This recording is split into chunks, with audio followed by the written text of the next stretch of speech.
کائنات کے سوال کے جواب میں کہا یا رسول اللہ مہر میں میرے پاس 3 چیزیں ہیں جو آپ اختیار کر لیجئے، ایک تلوار ہے، ایک گھوڑا ہے، ایک زرہ ہے۔ توجہ ہو، شیعہ سنی علماء نے لکھا ہے الفاظ میرے ہیں، میں اپنے انداز سے پیش کروں گا، لیکن واقعہ شیعہ سنی علماء نے لکھا ہے کہ جناب امیر علیہ السلام کا مہر کیا تھا، یہ سب نے لکھا ہے، مہر وہی تھا جو میں پیش کر رہا ہوں۔ ایک مرتبہ جناب امیر نے کہا یا رسول اللہ میرے پاس یہ 3 چیزیں ہیں، آپ جو انتخاب کریں۔ تو سرور کائنات نے، میں اپنے انداز سے، میں نے کہا اپنے الفاظ سے پیش کر رہا ہوں جو شیعہ سنی سب نے واقعہ لکھا ہے۔ سرور کائنات نے کہا یا علی آپ کی تلوار کی اسلام کو ضرورت ہے، اور آپ کے گھوڑے کی آپ کو ضرورت ہے کیونکہ آپ سفر بہت زیادہ کرتے ہیں، لیکن یہ جو آپ کی زرہ ہے نا، اس کی نہ آپ کو ضرورت ہے نہ اسلام کو۔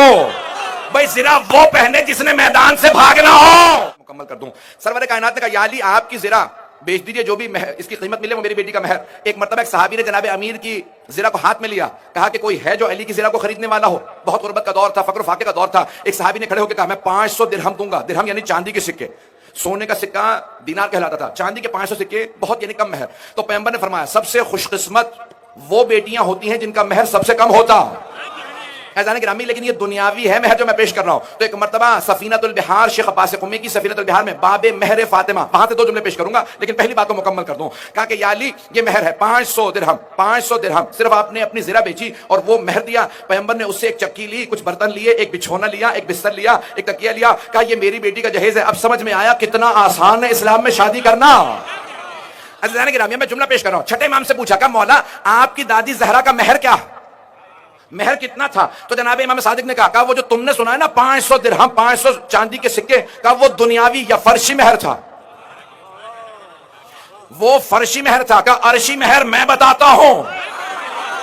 بھائی فرش پہ شادی ہوئی، عرش پہ ہوئی، کہا فرش پہ 500 درہم جناب امیر نے دیا۔ سفینۃ البحار میں شیخ عباس قمی نے، جنہیں خاتم المحدثین کہا جاتا، انہوں نے فرمایا کہ صادق آل محمد نے کہا میری دادی کا عرشی مہر کیا تھا؟ کہ ایک مرتبہ اللہ نے کہا علی زہرا کے مہر میں کیا دے گا؟ پروردگارہ تو خالق ہے جو فیصلہ کرے۔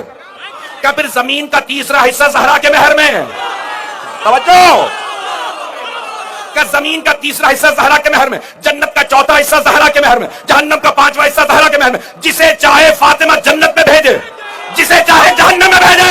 میں بہت معذرت چاہوں گا، مکمل کرنا ہے مجھے موضوع کو، کہ یہ جملے کہہ رہا ہوں کہ جناب سیدہ سے متعلق اگر کسی کے ذہن میں شبہ ہو نا کہ بھئی جناب سیدہ جسے میں نے جملہ کہا ہے کہ جسے چاہیں جنت میں بھیجیں، جسے چاہیں، پیغمبر نے حدیث کہی ہے، شیعہ سنی دونوں کتابوں میں ہے، علی قسیم الجنت والنار، علی جنت و دوزخ کے تقسیم کرنے والے۔ اور امام شافعی نے اپنے شعر میں بھی کہا ہے علی حبہ جنہ قسیم النار والجنہ وصی المصطفیٰ حقا امام الانس والجنہ۔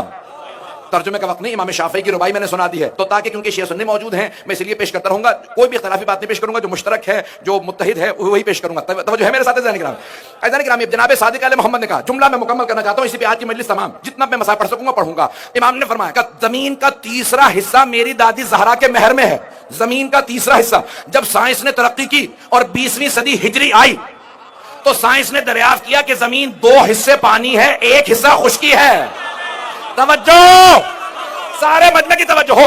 چھٹے امام فرماتے ہیں کہ اللہ نے 1/3 زمین میری دادی زہرا کے مہر میں رکھی ہے۔ پھر امام فرماتے ہیں کہ جو بھی روئے زمین پہ چلے اور میرے جد علی کا بغض رکھتا ہو تو وہ غصبی جگہ پہ چل رہا ہے۔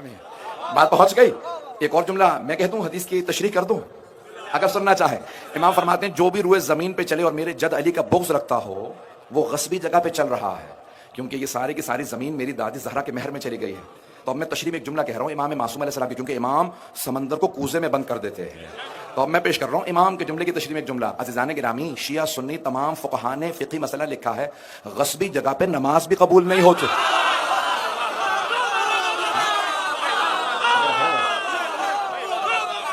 ایسا ہی ہے یا نہیں ہے کہ تمام شیعہ سنی فقہاء نے لکھا ہے کہ غصبی جگہ پہ نماز نہیں ہوتی؟ کسی کے گھر میں زبردستی چلے جا کے میں نماز پڑھنے آیا ہوں، اے عبادت قبول نہیں ہے بلکہ الٹا گناہ ہے، اس پہ عذاب بھی ہوگا کہ دوسرے کی ملکیت میں غصبی طور پہ داخل کیسے ہوا۔